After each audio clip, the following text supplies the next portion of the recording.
Shpat Kasapi vdiq pas një ataku në zemër në moshën 40 vjeçare. Artisti ishte bashkë me ish grua në Itali për shkak të problemeve shëndetësore të djalit të tyre, i cili shpesh është dërguar atje.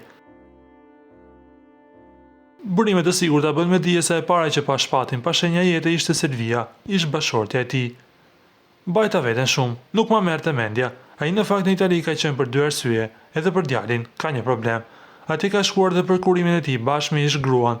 Shpatit i ka ndodhur në dhomën, kur ka hyrë dhe Selvia tha se ai ishte shtrirë në krevat dhe nuk tha më asnjë shenjë jete, pa pulс, pa asgjë.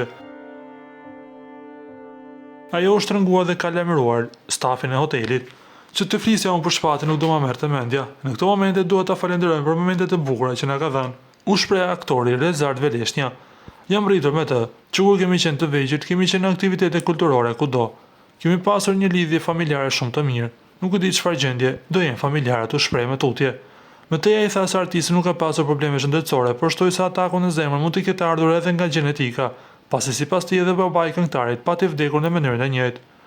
Jo, nuk ka pasur probleme me shëndetin. Ka qenë diçka e familjes, gjenetike, sepse edhe babai i Shpatit vdiq nga ataku në zemër. Ai ka pasur shëndet të mirë këto vitet e fundit. Zgjidhte edhe ushqimin, bënte kontrolle të rregullta.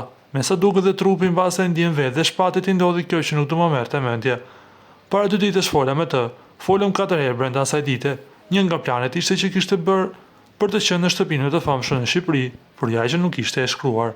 Tha ndër të tjera, Rezard Veleshnja, duke zbuluar akoma më shumë detaje rreth vdekjes së tij. Ju lutem klikoni tek butoni subscribe për të marrë të rejat më të fundit nga showbizi shqiptar.